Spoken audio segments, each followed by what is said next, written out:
through nypl.org/talkingbooks. Thank you for joining us tonight. We are currently playing our pre-event slideshow. Gold text on a white background. Live from NYPL logo.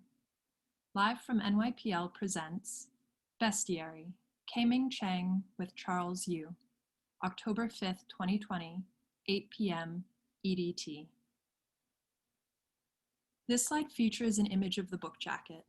In black handwritten lettering, Bestiary, a novel, K-Ming Chang. There is a painted picture of a young woman with short black hair, wearing a dress with orange and black tiger stripes. She also has the tail of a tiger, the end of which is disappearing down a small hole. Around her there appears the wing of a bright red bird in flight off the edge of the picture, an open envelope and letter, and a few bones scattered about. And in black text on a white background, Bestiary is available for purchase online from the library shop, nypl.org/shop. All proceeds benefit the New York Public Library. Plus, receive a free commemorative 125th anniversary tote bag with your purchase. Black text on a white background. This slide also has the image of the Bestiary book jacket, along with the Simply E logo. Reserve a copy of Bestiary for free with a New York Public Library card, available through Simply E on iOS and Android. Black text on a white background. This slide features the same image of the Bestiary book jacket. This title and more are available in accessible formats for community members who do not use standard print. Find out more at nypl.org/talkingbooks. Black text on a white background. Recommended reading. We also recommend these titles for further reading. Revenge of the Mooncake Vixen by Marilyn Chin. Transcendent Kingdom by Ya Jessie. Dog Eaters by Jessica Hagedorn. The Woman Warrior by Maxine Hung Kingston. Her Body and Other Parties by Carmen Maria Machado. World of Wonders by Amy Nizukumatatiel. Interior Chinatown by Charles Yu. Check out these titles and more on Simply E. Accessible formats available through nypl.org/talkingbooks. Hello, good evening. Welcome to Live from New York Public Library. Thanks so much for joining us tonight. My name is Saria Chum and I plan cultural programs for NYPL. And I am so honored to introduce tonight's conversation between K-Ming Chang and Charles Yu. The two writers tonight will be speaking about K-Ming's stunning debut novel, Bestiary. Bestiary is a novel that follows 3 generations of Taiwanese American women as their magical stories of migration, violence, and queer love become unearthed one letter at a time. It's an absolutely gorgeous book, and I just can't wait for you to learn more about it. You can purchase copies of Bestiary through the library's online shop by visiting at on.nypl.org/shoplive. Again, that's on.nypl.org/shoplive. We'll also put that link in the chat boxes on Zoom and YouTube. To share a little bit about our speakers now, K-Ming Chang was born in the year of the tiger. She is a Kundiman Fellow and a Lambda Literary Award finalist in poetry. Her poems have been anthologized in Ink Knows No Borders, Best New Poets 2018, Bettering American Poetry, Volume 3, the 2019 Pushcart Prize Anthology, and elsewhere. Recently, K-Ming was named one of the National Book Foundation's 5 under 35 recipients. K-Ming is joined tonight by Charles Yu. Charles is the author of 3 books, including the novels Interior Chinatown, longlisted for the National Book Award, and How to Live Safely in a Science Fictional Universe, a New York Times notable book and a Time Magazine Best Book of the Year. He received the National Book Foundation's 5 under 35 award and was nominated for 2 Writers Guild of America awards for his work on the HBO series Westworld. He's also written for shows on FX, AMC, and HBO. His fiction and nonfiction have appeared in The New Yorker, The New York Times, The Wall Street Journal, and Wired, among other publications. Before we get the talk started, I do have just a couple of housekeeping items to mention. Firstly, the talk is being simulcast on Zoom and YouTube. The event is being recorded. You yourselves are not being recorded. Only our speakers, K-Ming and Charles and me, are being recorded. K-Ming would be glad to answer some of your questions. You can send your questions to us at any time during the conversation, and we'll make sure that our speakers see them. If you do have a question, you can type the question in the Q&A box at the bottom of the Zoom app or the chat on YouTube. You can also email us your questions at publicprograms@nypl.org. Real-time captions for this event are available through stream text. That link can be found also in the chat boxes on Zoom and YouTube. At the end of the event, we'll be sharing a short survey with you, and we'd love your feedback if you have a second. We'll post a link to it towards the end of the event, both in Zoom and on YouTube. If you'd like to learn more about these events and everything else the library is doing, please visit nypl.org/connect, where you can sign up for our newsletter and access the myriad of resources we're making available at this time. And please join us for other Live from NYPL events coming up, including this Thursday, we have a talk with legendary Washington Post editor Len Downey, who will be joined by fellow journalists to discuss his new book. We also have an event that focuses on women at the forefront of climate justice and a political roundtable at the New York Review of Books. We have lots of great stuff coming up, so we encourage you to tune in. And with that, I am pleased finally to welcome K-Ming and Charles to our virtual stage. Hello. Thank you, Saria. Hi. Hi, Thank you for K-Ming. such a beautiful intro. Oh, sorry, interrupted you. Thank you for such a beautiful intro. That was wonderful. Thank you. Indeed. Yes, thanks. Thanks to Saria and to the New York Public Library and to you, K-Ming, for two things, for writing this book and for doing this tonight. I'm really excited to talk to you about it. But first, also congratulations. So the book was just published last week, and also last week you were named by the National Book Foundation one of its 5 under 35 for this year. So congratulations. How does that feel? Thank you. I'm full of disbelief. It was so shocking. But I was saying to my friends as well that it was also such a beautiful moment because Justin Torres nominated me for the 5 under 35, and I was telling people that I read his book when I was in middle school, like when I was in 8th grade, and it was like one of the first queer novels I ever read. I was like 13 or 14, and I still have lines in my head from when I read it. Yeah, all those years ago. So it just felt, I was like, how is this real? Like now I have like, this is just unbelievable. But it was so also perfect and beautiful that it was with him as well. And I got to kind of honor We the Animals as well. So yeah, and also congratulations to you for being longlisted for the MBA. That's incredible. Thank you. Thanks.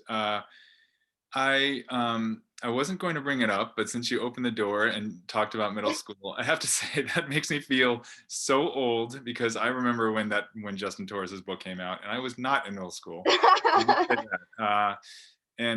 Actually, it's funny too. I was looking at your Twitter bio a few days ago, and I misread it for some reason, and it said briefly you were nominated or you were named one of the 5 under 5. And I think that was my typo. It actually said that? My typo. Oh. Yeah, I think it actually said 5 under 5 because I like can't type and I was like running out of characters. So okay. I thought I was like, I have bad eyes. That would be really impressive. 5 under 5, which I know, that would be hilarious. There is a kind of satirical thing on the National Book Award Foundation website that is a 5 under 5, but it's like fake. It's fake. They had like stock photos. And then kind of like wrote, oh, you know, this 3-year-old is really excited. Yeah, so I thought that was really funny, but yeah. Well, congratulations. And I'm going to call it Bestiary, but am I pronouncing it right? Now I've heard 2 pronunciations. Is it Bestiary? Oh, well, okay, so I have a habit of always choosing words that are really important to the work that I don't know how to pronounce.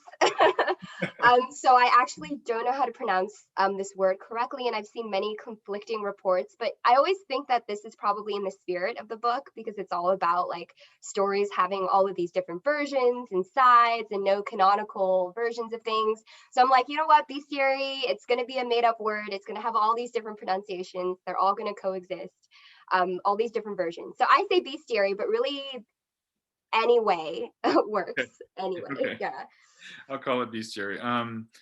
You are, well, I guess I should start out. Where are you? One, your background is amazing. So we don't know if you're inside of a tiger. Are you, where in the world, if you don't mind saying, approximately are you, and how are you dealing with being locked in? Yeah, I'm in California right now. I've been here for basically this whole year. And yeah, I'm doing okay. The more and more wildfires. It's still wildfire season here, so a bit hazardous to yeah, to go outside and things like that. But how are you doing? Where are you? I'm also, I'm in Southern California actually, and so the air has been terrible, and I have two kids, and they're going to virtual school, so we're all in the house basically all day long, all the time. So when the air's better, we take hikes, but that's about it. So we're doing all right. And are you able to work? Are you, or I guess with the book out, do you have any kind of writing time these days, or is it all about publication stuff for a while? Yeah, I feel like I do have writing time. I'm just not using it, which is really bad. I have been using my free time to not to not write. But yeah, I'm working remotely and also doing some events with the book. And yeah, a lot. But I have been reading a lot, which is really Okay. nice. And I'll consider that writing time. I guess maybe that counts. You should. That's a very honest answer. I got your book as a galley a few months ago, and I remember reading the description from your editor, which was lovely. Which if you don't mind, I'd just love to read a few sentences from Yeah. it. She described it as a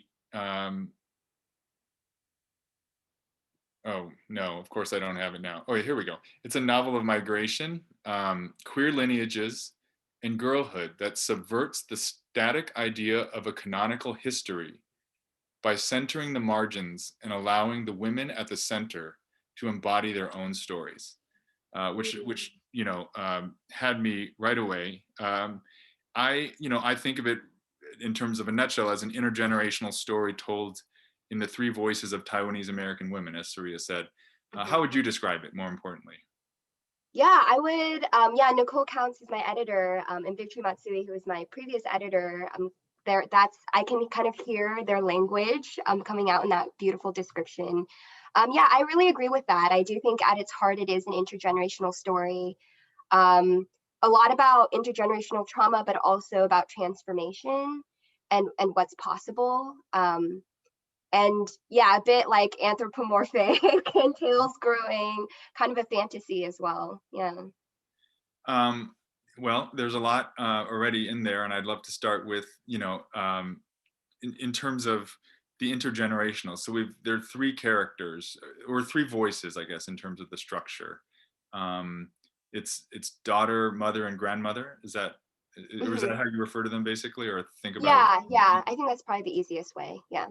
Yeah, and so you wrote, I think I read in an interview that you actually, daughter was the first voice that came to you, but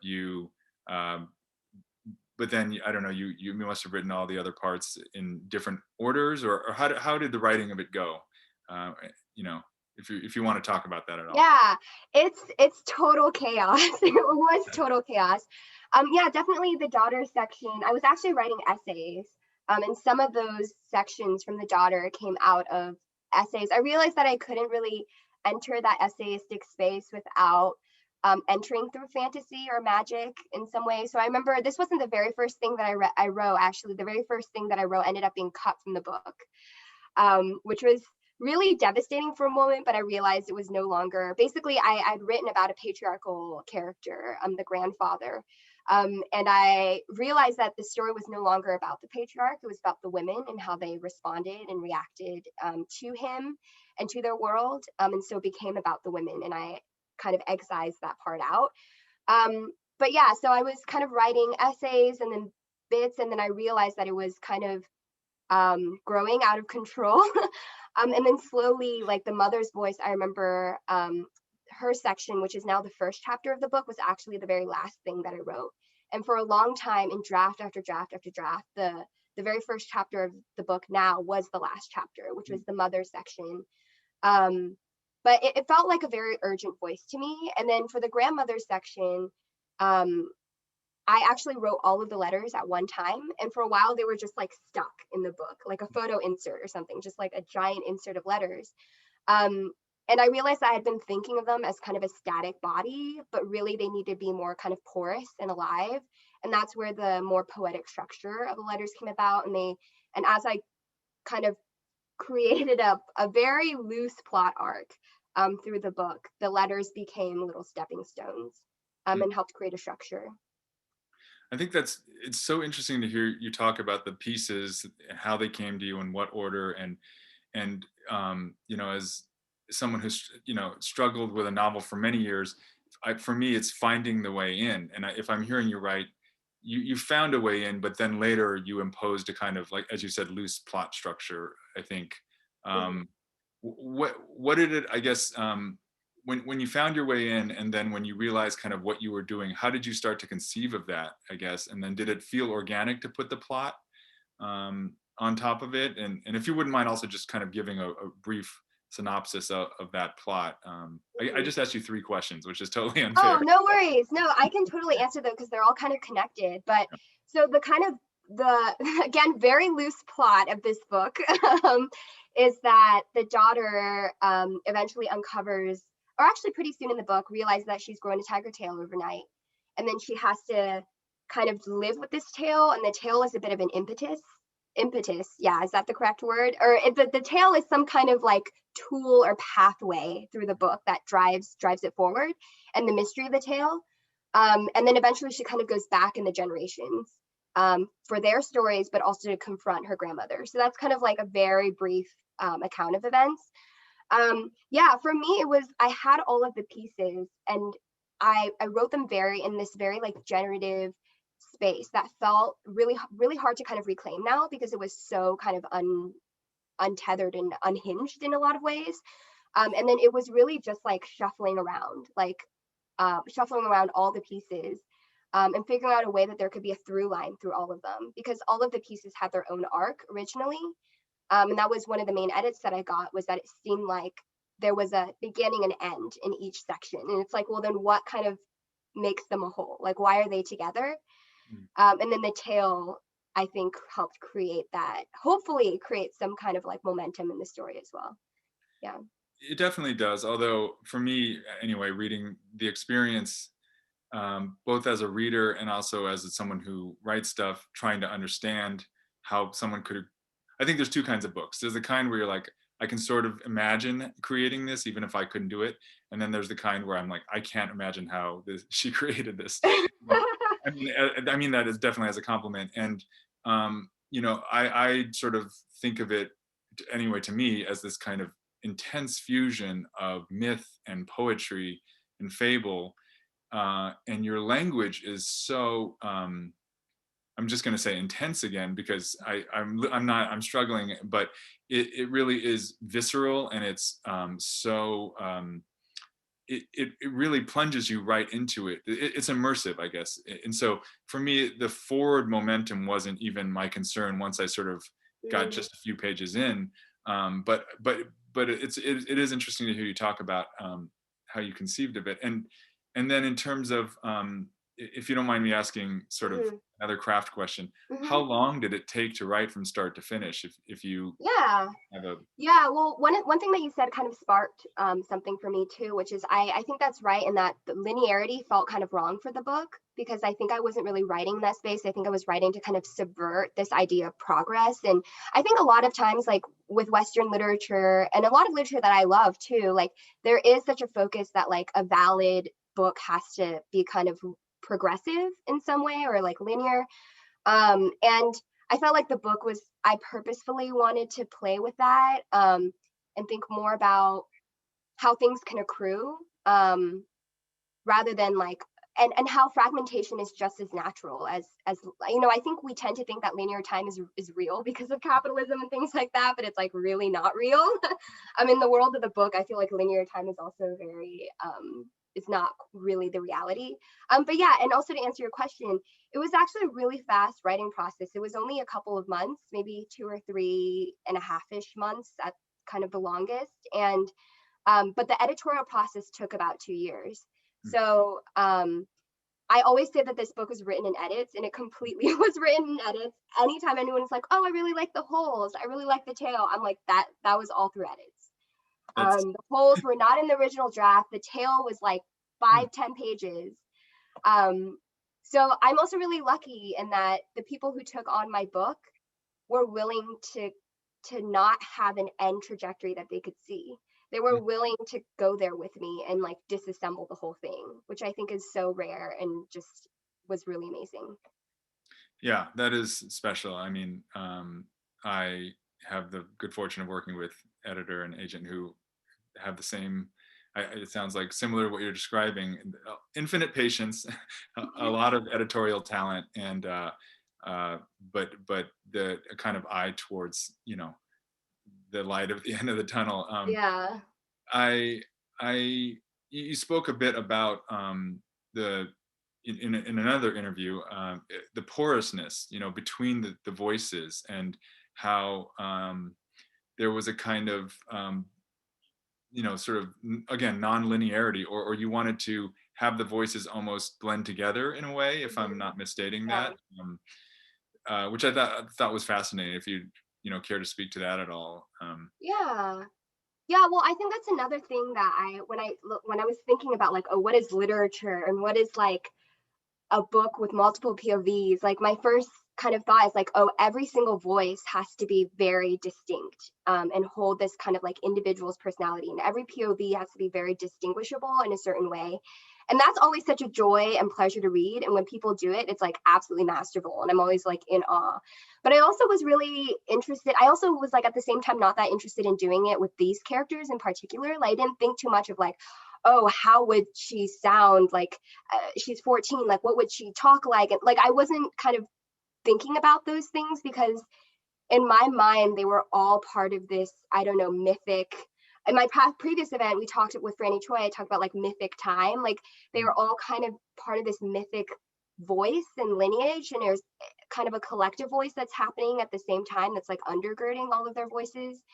And I also just realized like I don't really feel like I have a stable self, like a stable individual self. Like I feel like whoever I'm with kind of defines how I behave and how I speak, and even the vocabulary that I use. Like even coming back to California, the way I speak is completely different than how I spoke when I was living in New York. So I was thinking about like, oh, these women in such close proximity and intimacy, like what are the ways that they bleed into each other? So I was less interested in differentiation than I was in like resonance and rhyming between them.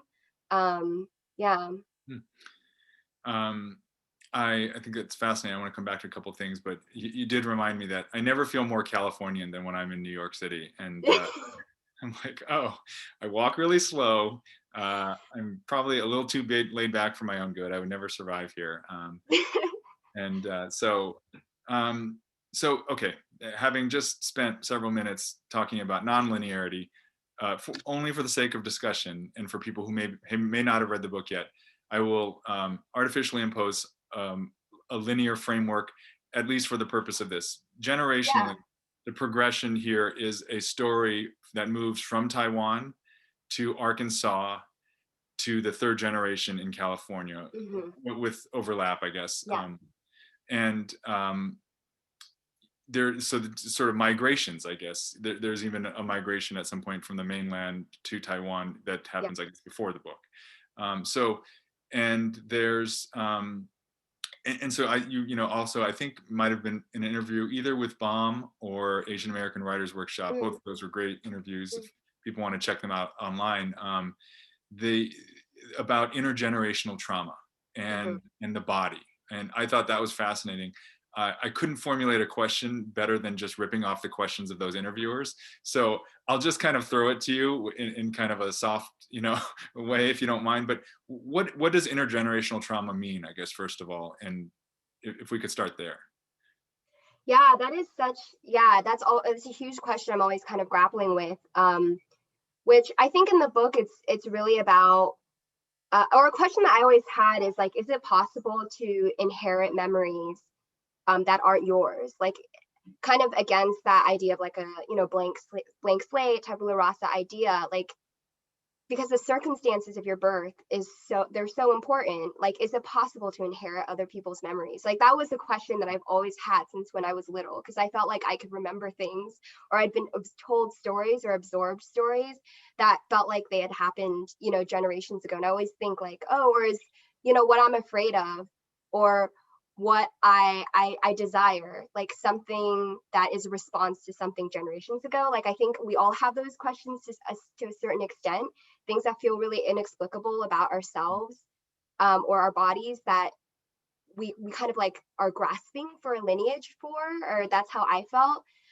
So I think in this book, it's a lot about embodied knowledge and embodied memory, things that might not seem kind of logical or intellectual, but that are inherited, even like the capacity to commit violence as being something that can be inherited or unlocked within the self and feel like it's inherited in certain ways.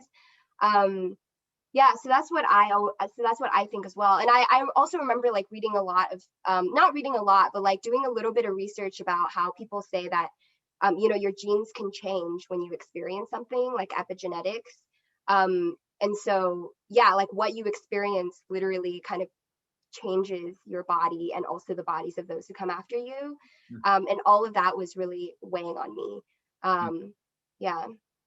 And without overly reducing it, please let me know if I'm oversimplifying. One main concern of the bodily memory of that is, you mentioned desire, both the pain and buried desire, specifically queer desire and female desire, of, I think, characters that has to process itself, it seems, over a long stretch of time before it can sort of, am I in the neighborhood? Yeah. No, I love that. Like, there is a line in the book. Well, actually, I considered taking it out many times, but the line in the book about like sometimes a wound needs to be kind of like re-inflicted, and then it will heal like for the generations previously, or that the wound is passed down and heals later. Like, I think, because of the circumstances of these three women and the ways that they have to constantly, do things like deferring their own desire, or not think about what they want, that there's this sense of something being passed down again and again. You just mentioned a line, and I started making a list of lines from the book that I loved, and I stopped after like page 20 because my list. There are some really amazing lines. One that comes to mind is, I'm probably not going to get it word for word, I should have, but hunger is the price of being alive. Is that right? Yeah, I think it was like hunger. Oh, I should know my own line apparently. Hunger, I think, is the price of having a body, or something like that. That the tiger spirit says. Boy, I butchered that line, but I'm glad. No. They're basically the same. They're yeah. Also on the body, I mean, you write about female desire in such a kind of it's just thrilling, and also in some ways it's so intense that it can almost feel like terrifying at times. It feels elemental, I guess. Is how did you how did you do that? I love that you say elemental, because I think that's also like what I love about myth too, is like how you can kind of like risk being really grand and sentimental and just go all in with intensity because it feels so elemental and like ancient. I guess it's kind of relating to the embodiedness. Like, I think that these women don't really have the privilege of being able to distance themselves from their bodies or from their hungers, literal and, you know, more metaphorical. It's kind of like, I don't know, for them being like perpetually haunted. I feel like the characters are that way. And I also think that I just have like a very maximalist tendency as a writer of, probably I should think more about like of the risks of really going overboard with language and emotion. But I don't know, it feels true to the intensity, like you use the word intensity as well, to the intensity of the stories, and the weight of this hunger that has been like kind of marginalized for such a long time. And there's also so much about like being a predator and what does that mean, or like kind of what does it mean to feel like a villain too in your own story, which is I think how the characters are really afraid, or that's something the characters are really afraid of as well. Yeah, speaking of that, I mean, daughter, I think, is in conflict with her own body in a way, right? I mean, she's got a tail that she can't fully hide, and if you know, to me that ties to what you're talking about in terms of both the inherited capacity to commit violence, or the or the suppression, or the sort of burying of both desire and pain, and how that might manifest itself. I don't know if this is me imposing things on your work or not, but if you could talk a little bit about, specifically the last thing you mentioned in terms of feeling like the villain, or what it is that specifically in Daughter's story, for the readers or people that haven't read it yet, sort of what that story kind of what you're writing about there. Yeah, well, I think because when she grows the tail, and there's the tiger here for visualization, it connects her to that story of Hugupo, which is the tiger spirit who lived in a woman's body. And that story, a kind of like recap of that story is basically, it's kind of a Little Red Riding Hood story about this tiger woman who like knocks on children's houses, and then she pretends to be like a kind of benevolent grandmother figure, but she ends up eating the children's toes and she calls them peanuts, which is a very specific detail that I can't get out of my head. And yeah, so I think when the daughter grows the tail, what she fears is becoming that tiger, becoming that woman that in the story is very much like a one-sided villain. And I think in her mind, like her grandmother is in some ways like a villain. And she later, I mean, that changes because her relationship to her grandmother is different than her mother's relationship to her grandmother, which is something I talk about with people a lot too, is like how someone can act so differently to their children versus to their grandchildren. And I think as much as it also terrifies her, I think that this tale also becomes like her weapon as well. And it also gives her a way into like intervening in her family story as well. I think it kind of carves out a space for her that she didn't have before too. Yeah. Were you told the story of Hugupo when you were a kid? Oh yeah, I mean, it's so funny because when I told my mom about the book and she's like, oh, what is it about? I was like, oh, it was the Hugupo story. And she was like, oh my God, that stupid story, like that again. And the reason why she was like, oh my God, is because when I was little, I forced her to tell me that story all the time, like all the time. Any moment there was any pause in daily life, I was like, tell me Hugupo. And she would have to change up the versions, and every single time she told it would be different. And she was my mom is a very theatrical storyteller that I inherited from her as well. And so it was always this like whole production, and the versions would change, and sometimes it'd be like a little girl who's the hero, a little boy is the hero, and all the different ways that the tiger woman dies at the end would all change in more bloody and sinister ways. And I think that playful spirit and energy is something that I really love, and the humor, and I think the dark humor of that story as well, because it's funny that these like toes are peanuts, but it's also really disgusting, like really, really gross. Yeah, so that's, and now I find it so funny that she's like, oh God, that story again. She's like, oh no, she's like, she can't tell it anymore. Because of how many times I forced her to tell it to me. Right. But now there's a book in the world because she told you that story. Exactly. So it's very generative in the end. Yeah. Yeah.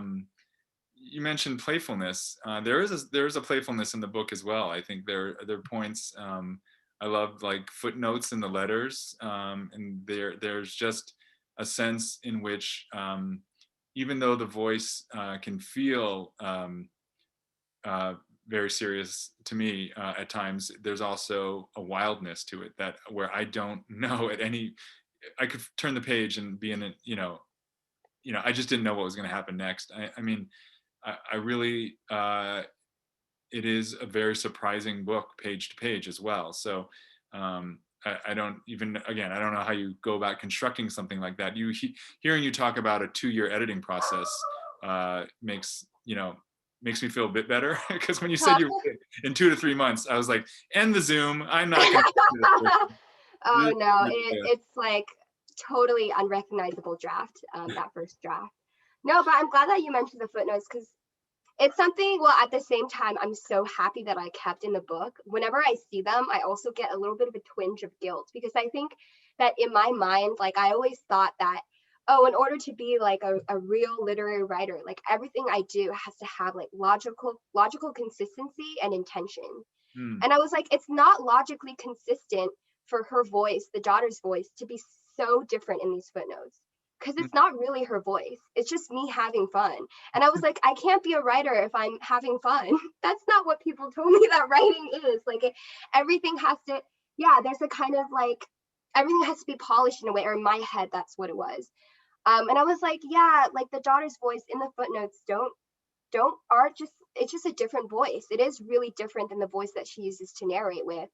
But it just, the tone of them, I felt like provided a kind of relief, and I thought might mirror kind of the reader's experience too, of having moments of like shock or joking, and it was just a different dimension. And I was like, it would technically be more logical for me to take them out, because then her voice would be consistent, quote unquote, whatever consistent means. But at the same time, in like a kind of selfish way, I was like, I had so much fun. Like there was just so much joy in those footnotes, and that has to be worth something. Like there has to be value for that to be in there. So I kept them in. Well, I'm glad you did. I think that was a really good choice. I won't necessarily ask you now, but just as a slight warning, if there's a part that you like to read and it's somewhere in the back burner, you are thinking about a part, it might be fun to read a part. So, because it is so hard to describe this book for anyone that hasn't read it yet. And I don't know, if there's a part that you're itching to read, let me know. And then otherwise, we'll keep talking. Yeah, I can kind of flip through maybe if you have another question, and then I can find something. Yeah. The thing I wanted to talk about is, what do you sort of, how do you think about the kind of softness of some, when I first encountered the idea of fairy tales, I'll be honest, I was actually thinking of writing a novel in the form of fairy tales that talked about immigration. And so I'm trying to formulate this without making it sound bitter, but I scrapped that novel. I actually wrote that novel, and I didn't take. So, and so my question is really about, and I think part of the reason why is that there's a sense in which like fables or fairy tales, for me anyway, had this kind of, I felt like the connection to an immigrant story was this kind of warm, fuzzy thing, it was like, oh, I get to be softly magical and talk about coming to this land.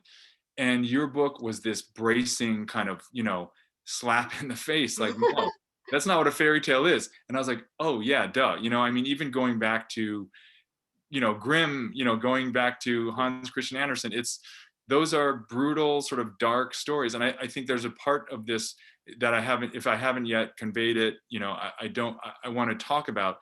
There's darkness here. There's an edge to your book that is, you know, you know, it lit me up inside. So I'd love to hear you talk about, you know, how you think about fable and fairy tale, and maybe specifically in stories about, you know, immigration or immigrants. Yeah. Well, I feel like the folklore that I grew up with was really dark and intense. Like the tile creation myth, the tile, which is an indigenous group in Taiwan, the tile creation myth that I grew up hearing was about incest. Basically, it was about a sister who tricks her brother into marrying her and impregnating her to kind of repopulate the tribe. And that was told to me very, very young. And there wasn't this sense of like, oh, this is taboo. Like, don't tell her. There wasn't this sense of like, there are stories that children need to hear and stories that adults can hear, and those being distinct categories. Yeah, I was always given the story with violence or darkness or edge, without this sense of like, oh, you won't ever understand this, or you need to be older to understand this. And I think that was an act of trust too, on behalf of the people who were telling it to me. And I felt really honored by that trust too. So for me, folklore and fairy tales never quite had that like more gentle connotation to them, because so many origin stories I heard were full of some kind of violence or deceit, which is actually linked to the part that I want to read a bit. But yeah, I can transition into it. I realized as I was talking, I was like, wait a second, I'm about to tell that myth right now. That's perfect. Yeah, so this is the section, this is narrated by Mother, and I didn't realize until I was flipping through this that her voice is very, very intense in this section. Her voice is usually not like this through the book, but this is like a particularly, I think, really intense time for the Mother, and that's why her voice is like this dark. It's a little bit goth, but we're gonna go with it. So this section, it's called Rabbit Moon, and it's in the later quarter of the book. 3 stories, then you can live. The first, we are born stone. Papakwaka is our mountain, the nipple peak we are weaned from. A rock cracks itself against the side of the mountain and spills 2 yolks, 1 brother and 1 sister. They are the only animals on the island, and the girl gets lonely. She asks her brother to marry her so that she can birth a family. She invents trees to be her bridesmaids. The brother refuses to marry his own sister, so the sister solicits him as a stranger, her face born with smeared ash. We owe our bodies to that betrayal.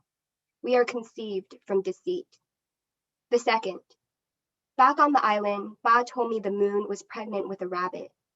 You and your brother are obsessed with animal births. On the Animal Planet channel, you watch shows about animals that have sex outside their species and give birth to babies that look like neither parent, that look more like unassembled pieces, bloodied and without a blueprint. Before you were born, I had dreams of giving birth to your head before the rest of your body.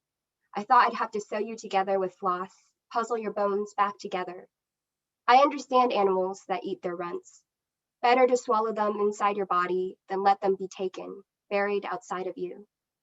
You spend hours frying your eyes on a screen, sucking on same and spitting the pits, impressed by 2D animals that are 3D where I'm born. The forest is lit by eyes, you say to the TV, which would be poetic if you weren't wrong. That's not a forest, it's a jungle. You wouldn't know the difference. A forest is a kind of growth. A jungle is hunger, a desire to dethrone light. Its only lineage is rain. Forests grow upward, fingers to the sun. Jungles grow sideways, outward, downward, whatever direction is the opposite of death. I used to think our island floated on the sea like leaves, but nothing named a country is light enough. I say our island, even though you were never with me. You're here watching bald-ass monkeys masturbate on TV. After the program on big cats, you and your brother decide to live nocturnally. Your brothers learned at school that the sun is due to burn out someday, so we might as well live the darkness fully. We're just pre-gaming the apocalypse, your brother says, lidding our windows with butcher paper. I've always wanted you to dodge the sun. Your brother is the light one, coin bright, but you're the rust clung to his side. I call every week and tell Ma to put Ba on the phone. I pretend to take out the trash so you won't hear my voice, though the city is landfill anyway, and taking out the trash mostly means flinging it out the window. When you hear me speak to Ba, you look at me like you're watching TV in a language you don't speak.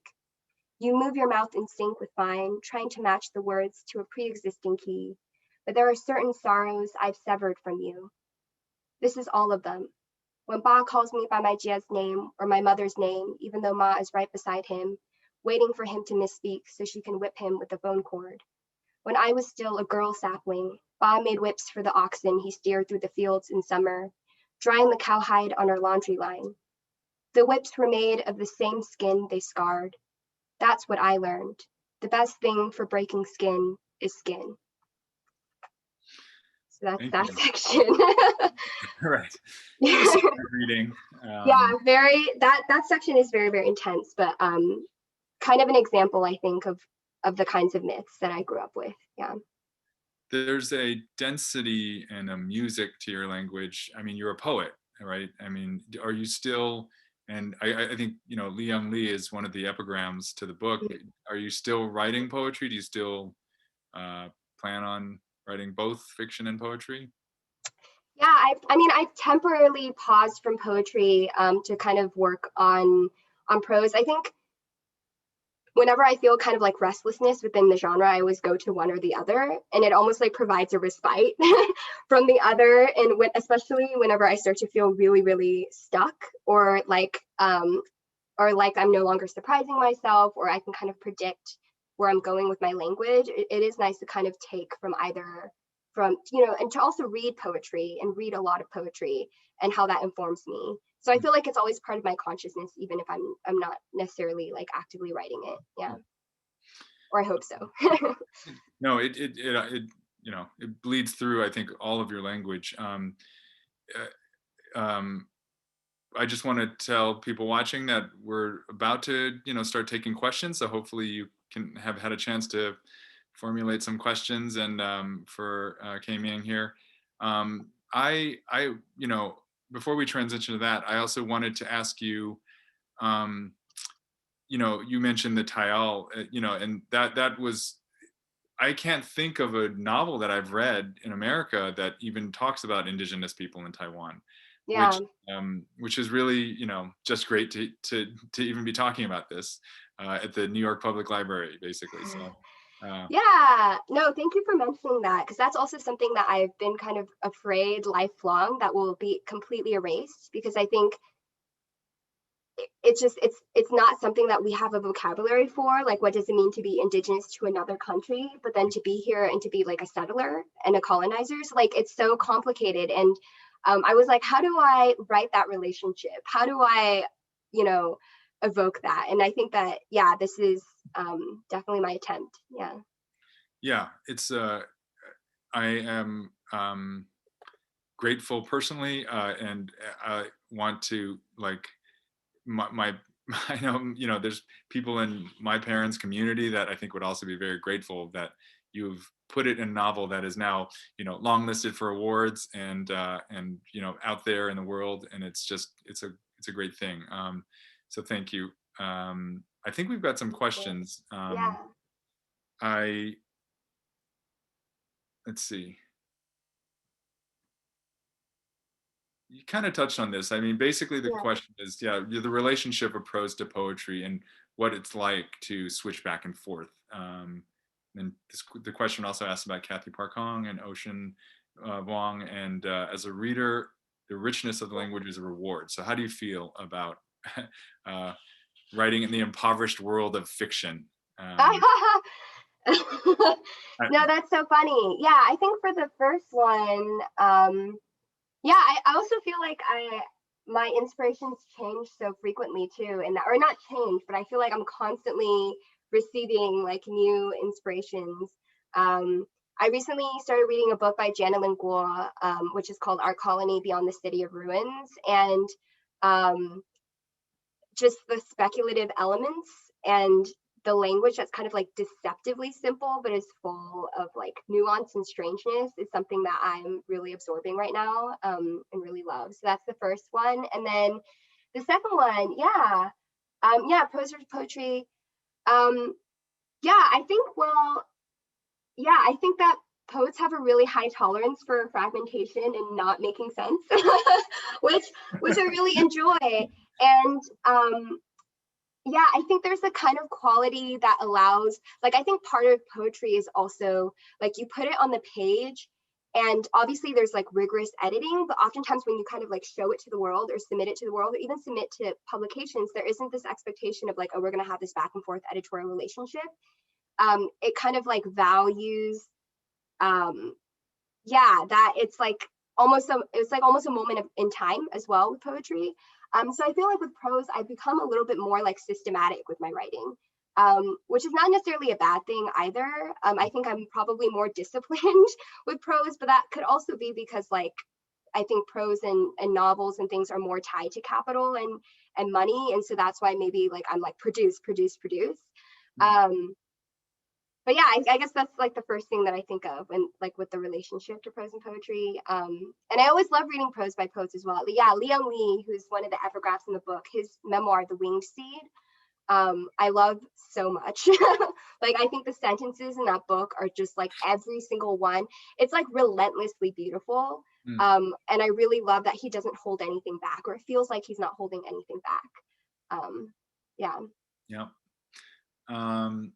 Thank you for that question. I probably should have read the whole thing, but I'll read this one. What can we learn from folklore? Does it strengthen our sense of identity or community? Yeah, that's really interesting. I think it can definitely do that. I think it definitely strengthens a sense of community. Like a lot of my relationships, you know, whether it's with family or friends, it is based on storytelling, and the intimacy of storytelling. And there's always trust in storytelling as well. But I also think that in some ways too, like this book came also in resistance to a lot of folklore, of like hearing the story and being like, like there's there's something I want to pry open here that I don't think the story has like space for right now. And like I want to bring a new context to the different stories too. And I want it to be about like dialogue around the stories as much as it is about the stories too. Like one of the stories in the book too, Girl and Gourd, which talks about Meng Jiangnu, she's basically, she was born from a tree. So there was a gourd tree, and the gourd was between two properties. So the two families were fighting over basically the baby that they couldn't decide, oh, the tree is on my side, the tree is on your side, you know, a very kind of like neighborly dispute. And I remember thinking like, oh, but she's like a girl. Why would they want her? You know, like why? I feel like they would never have fight for her. Like, I feel like they would only have done that if that was a son. And I was just kind of confused, and I wasn't sure if it was the way that it was being told to me.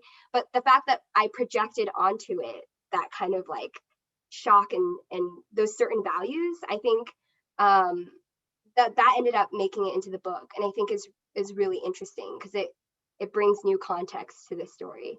And I was like, wow, maybe the story's a little more subversive, more subversive than I thought. Them like fighting over who gets the daughter. Like what kind of story? I've never heard that kind of story. Yeah.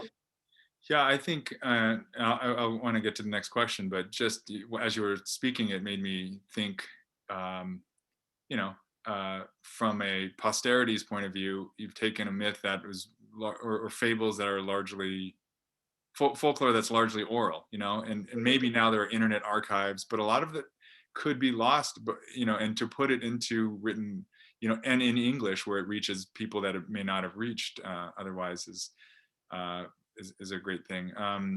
Next question, K-Ming, your sentences are so propulsive and rhythmic and physical. There's a bunch of adjectives that I could have used 35 minutes ago when I just kept saying intense over and over again.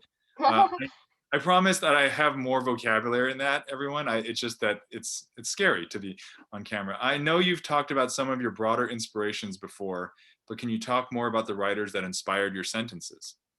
Yeah, so I talked about one of my recent inspirations. I always talk about like Larissa Lai as well, who's like a beautiful writer, science fiction, fantasy, speculative elements, but with like, you know, queer girls. And yeah, yeah, so many. We the Animals. I think also when NYPL, you put up the recommended reading screen, it made me so happy because it had Dog Eaters by Jessica Hagedorn, and Marilyn Chin's book, Revenge of the Mooncake Vixen, which I put in my acknowledgements too because I wanted to make sure I had their names. Maxine Hong Kingston's Chinamen.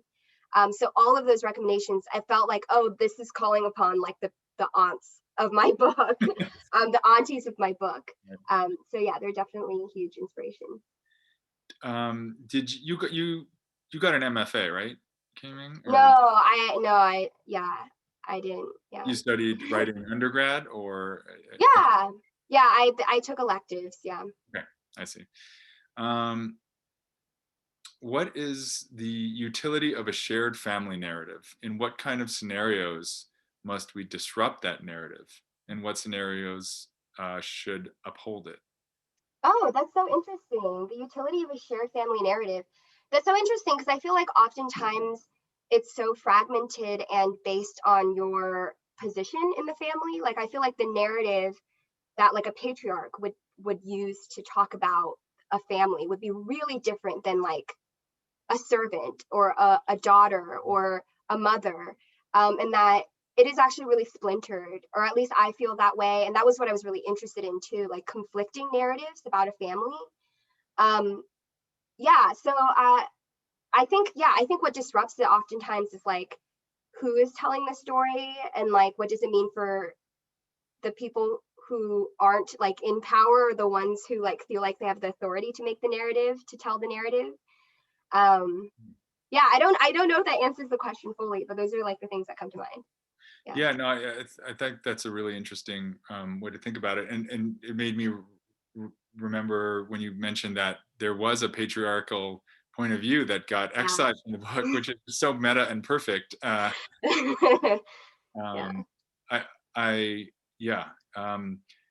think I'd like to encourage everyone to take a brief survey about tonight's event if you have the time and inclination. I think the link should be posted for everybody. More questions. K-Ming, as you were writing, did you find yourself actively subverting certain Asian American tropes in your storytelling?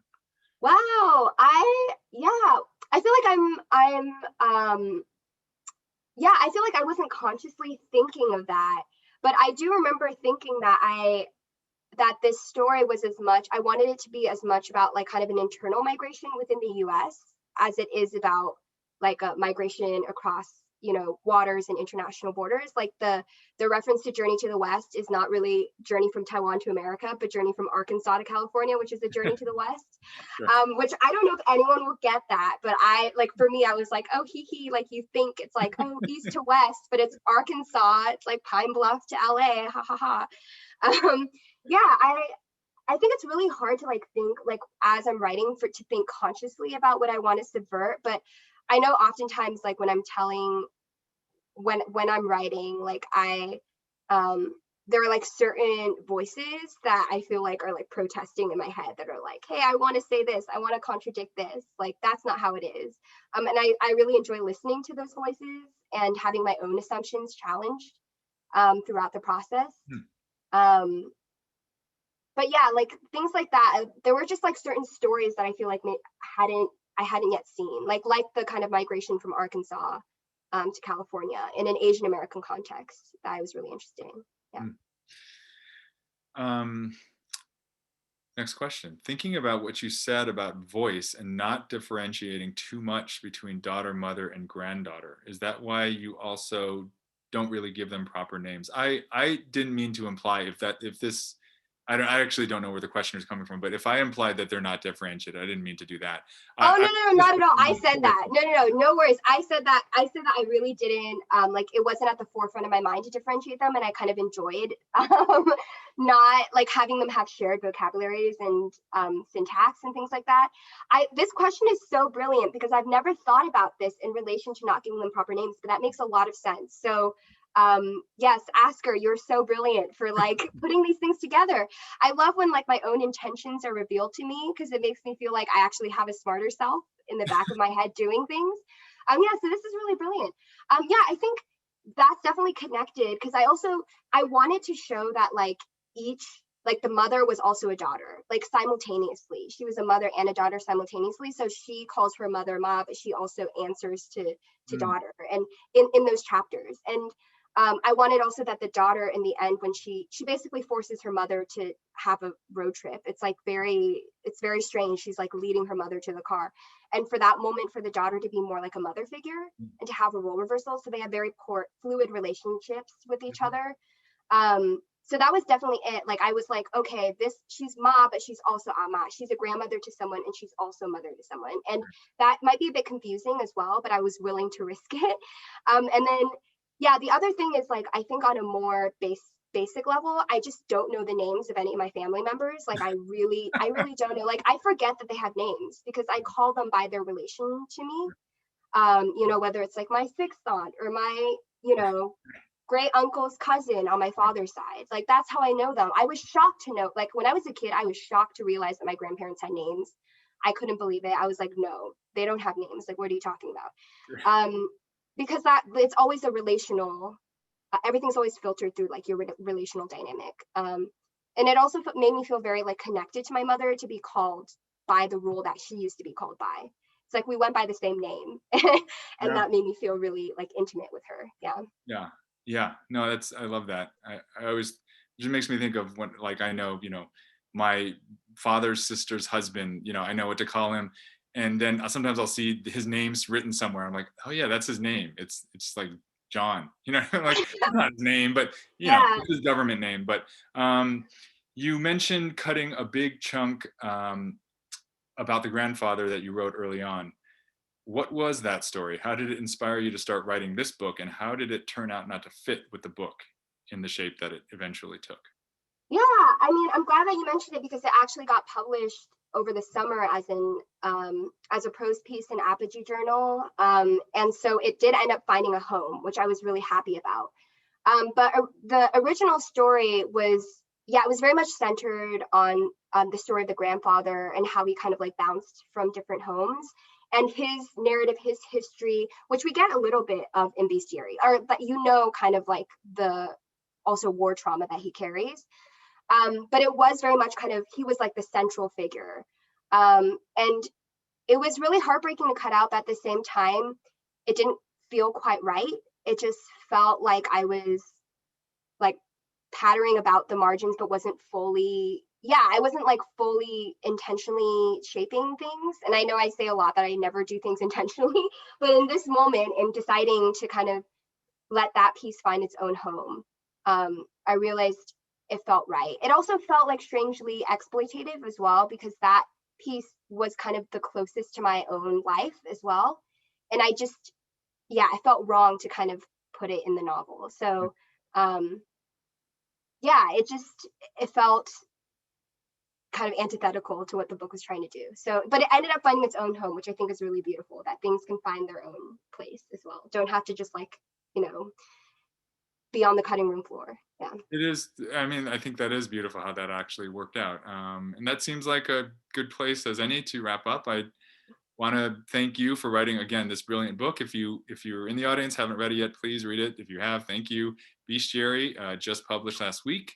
It's already been longlisted, I think, for the Center for Fiction's first novel prize. So congratulations again on that. Thank you. Get used to being congratulated for things. And thanks to the New York Public Library and everyone who made this happen. It's been really great. Yeah, thank you so much for all these lovely, thoughtful questions. Like I hope that I did them justice. And thank you so much for, how thoughtful and generous they are. Thank you. Yeah, indeed.